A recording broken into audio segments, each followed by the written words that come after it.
AICC ಏನೋ OBC ಸಲಹಾ ಮಂಡಳಿ ರಚನೆಯನ್ನ ಮಾಡಿದೆ. ಆದ್ರೆ ಇದಕ್ಕೆ ಬಿಜೆಪಿ ಏನ್ ಮಾಡ್ತಾ ಇದೆ? ಬಿಜೆಪಿ ವ್ಯಂಗ್ಯ ಮಾಡ್ತಾ ಇದೆ. ಒಬಿಸಿ ಸಲಹಾ ಮಂಡಳಿಯ ರಚನೆಗೆ ಬಿಜೆಪಿ ವ್ಯಂಗ್ಯ ಮಾಡ್ತಾ ಇದೆ. ಸಿಎಂ ಸಿದ್ದರಾಮಯ್ಯ ವಿರುದ್ಧ ವಿಪಕ್ಷ ಮುಗಿಬಿದ್ದಿದೆ.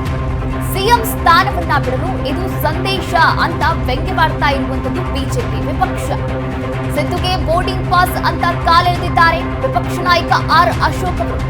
ಇನ್ನ ಸಿಎಂ ಸಿದ್ದರಾಮಯ್ಯನವರ ಬದಲಾವಣೆಗೆ ಇದು ಪುಷ್ಟಿ ಅಂತ ಬೊಮ್ಮಾಯಿ ಅವರು ಕೂಡ ಹೇಳಿಕೆಯನ್ನ ನೀಡಿದ್ದಾರೆ.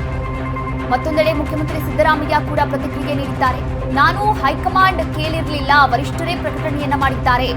ನಾನು ಮುಖ್ಯಸ್ಥನಲ್ಲ, ಆತಿಥ್ಯ ಅಷ್ಟೇ ನನ್ನದು ಎನ್ನುವಂತಹ ಮಾತುಗಳನ್ನೇ ಹೇಳಿರುವಂಥದ್ದು. ನೋಡಿ, ಇಲ್ಲಿ ಗಮನಿಸ್ತಾ ಹೋಗೋದಾದ್ರೆ ಎಐಸಿಸಿ ಒಬಿಸಿ ಸಲಹಾ ಮಂಡಳಿ ಅಂದ್ರೆ ರಾಷ್ಟ್ರೀಯ ಸಲಹಾ ಮಂಡಳಿಯನ್ನ ರಚನೆ ಮಾಡಿತು. ಇದಕ್ಕೆ ಅಧ್ಯಕ್ಷ ಸ್ಥಾನವನ್ನ ಸಿಎಂ ಸಿದ್ದರಾಮಯ್ಯನವರಿಗೆ ಕೊಟ್ಟು, ಆದ್ರೆ ವಿಪಕ್ಷ ಏನ್ ಮಾಡುತ್ತೆ, ಇದು ಬೇಕಾಗಿತ್ತಾ ಎನ್ನುವಂತಹ ಪ್ರಶ್ನೆಯನ್ನ ಕೇಳ್ತಾ ಇರುವಂಥದ್ದು. ಹಾಗಾದ್ರೆ ಯಾವ್ಯಾವ ನಾಯಕರು ಯಾವ್ಯಾವ ರೀತಿ ಮಾತನಾಡ್ತಾ ಇದ್ದಾರೆ ಇಲ್ಲಿ ಗಮನಿಸ್ತಾ ಹೋಗೋದಾದ್ರೆ, ಇನ್ನ ಮತ್ತೊಂದೆಡೆ ಮುಖ್ಯಮಂತ್ರಿ ಸಿದ್ದರಾಮಯ್ಯ ಕೂಡ ಈ ಕುರಿತಂತೆ ಪ್ರತಿಕ್ರಿಯೆ ನೀಡಿದ್ದಾರೆ. ಅದಕ್ಕಿಂತ ಮೊದಲು ಬಿಜೆಪಿಯವರು ಯಾವ ರೀತಿ ಹೇಳಿಕೆಯನ್ನ ನೀಡಿದ್ದಾರೆ ನಾವಿಲ್ಲಿ ಗಮನಿಸ್ತಾ ಹೋಗೋದಾದ್ರೆ, ಇನ್ನ ಸಿದ್ದುಗೆ ಬೋರ್ಡಿಂಗ್ ಪಾಸ್ ಅಂತ ವಿಪಕ್ಷ ನಾಯಕ ಆರ್ ಅಶೋಕ್ ಅವರು ಕಾಲೆಳೆದಿದ್ದಾರೆ.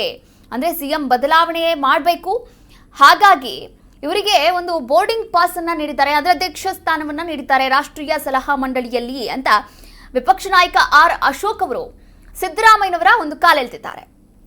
ಇನ್ನ ಸಿಎಂ ಬದಲಾವಣೆ ಅಂದ್ರೆ ಸೆಪ್ಟೆಂಬರ್ ಕ್ರಾಂತಿ ಆಗಿರಬಹುದು, ಸೆಪ್ಟೆಂಬರ್, ಅಕ್ಟೋಬರ್, ನವೆಂಬರ್ ಈ 3 ತಿಂಗಳಲ್ಲಿ ಏನೋ ಭಾರಿ ಬದಲಾವಣೆ ಆಗುತ್ತೆ ಅಂತ ಕೆಎನ್ ರಾಜಣ್ಣ ಅವರು ಕೂಡ ಹೇಳ್ತಾ ಇದ್ದಾರೆ. ಆದ್ರೆ ಆ ಒಂದು ಬದಲಾವಣೆ ಸಿಎಂ ಕುರ್ಚಿಯ ಬದಲಾವಣೆ ಆಗಲಿದ್ಯಾ ಎನ್ನುವಂತಹ ಒಂದು ಯಕ್ಷ ಪ್ರಶ್ನೆ ರಾಜ್ಯ ರಾಜಕೀಯದಲ್ಲಿ ಪದೇ ಪದೇ ದಿನೇ ಚರ್ಚೆ ಆಗ್ತಾ ಇರುವಂತದ್ದು. ಇದಕ್ಕೆಲ್ಲ ಪುಷ್ಟಿ ಕೊಡುವಂತೆ ಈ ಒಂದು ರಾಷ್ಟ್ರೀಯ ಸಲಹಾ ಮಂಡಳಿಗೆ ಅಧ್ಯಕ್ಷ ಸ್ಥಾನದಲ್ಲಿ ಸಿಎಂ ಸಿದ್ದರಾಮಯ್ಯನವರನ್ನ ನೇಮಕ ಮಾಡಲಾಗಿದೆ. ಹಾಗಾದ್ರೆ ಇನ್ನ ಬಿವೈ ವಿಜಯೇಂದ್ರ ಅವರು ಏನ್ ಮಾತನಾಡಿದ್ದಾರೆ ಇದೇ ಒಂದು ವಿಚಾರವಾಗಿ ಇಲ್ಲಿ ಗಮನಿಸ್ತಾ ಹೋಗೋದಾದ್ರೆ, ಸಿದ್ದು ರಾಜೀನಾಮೆ ಮಾತ್ರವೇ ಬಾಕಿ ಅಂತ ಕೂಡ ಹೇಳಿದ್ದಾರೆ. ಅಂದ್ರೆ ನೋಡಿ, ಇವಾಗ ರಾಜ್ಯ ರಾಜಕೀಯದಲ್ಲಿ ಕುರ್ಚಿ ಪೈಪೋಟಿ ನಡೀತಾ ಇದೆ, ಪವರ್ ಶೇರಿಂಗ್ ಆಗಿದೆ ಎನ್ನುವಂತಹ ಮಾತುಕತೆ ಕೂಡ ಕೇಳಿ ಬರ್ತಾ ಇದೆ ಆಗಾಗ. ಒಂದು ಕಡೆ ಡಿಕೆ ಶಿವಕುಮಾರ್ ಅವರು ಮೈಸೂರಲ್ಲಿ ತಾಯಿ ಚಾಮುಂಡೇಶ್ವರಿ ದೇವಿಗೆ ಏಡುಕಾಯಿ ಒಡೆಯೋ ಮೂಲಕ ತಮ್ಮ ಮನದಾಳದ ಆಸೆಯನ್ನ ಕೂಡ ಹೇಳ್ಕೊಂಡ್ರ ಎನ್ನುವಂತಹ ಒಂದಷ್ಟು ಪ್ರಶ್ನೆಗಳು, ಒಂದಷ್ಟು ಅನುಮಾನಗಳು ಕೂಡ ಇರುವಂತದ್ದು. ಇನ್ನ ಎಲ್ಲೇ ಹೋದ್ರೂ ಕೂಡ ಡಿಕೆಶಿ ಅವರನ್ನ ಹೇಳ್ತಾರೆ ಅವರ ಬೆಂಬಲಿಗರು, ಮುಂದಿನ ಸಿಎಂ ಡಿಕೆಶಿ ಅವರಿಗೆ ಜೈವಾಗ್ಲಿ ಅಂತ ಜೈಕಾರ ಹಾಕ್ತಾರೆ.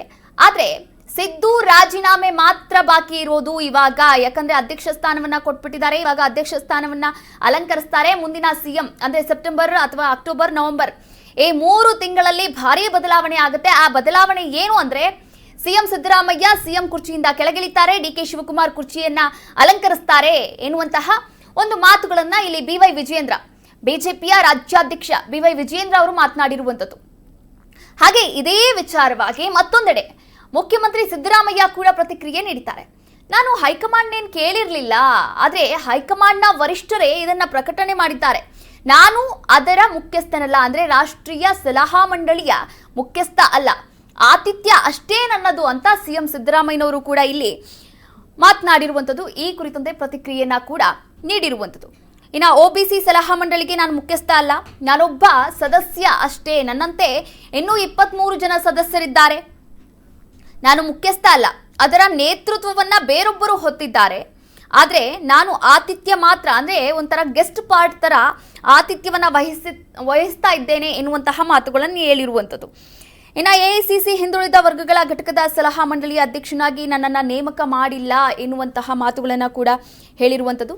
ಅಂದ್ರೆ ಅಧ್ಯಕ್ಷ ಅಲ್ಲ, ಸದಸ್ಯ ಅಷ್ಟೇ ಎನ್ನುವಂತಹ ಮಾತುಗಳನ್ನಾಡಿದ್ದಾರೆ, ಪ್ರತಿಕ್ರಿಯೆಯನ್ನ ನೀಡಿದ್ದಾರೆ ಸಿಎಂ ಸಿದ್ದರಾಮಯ್ಯ ಅವರು.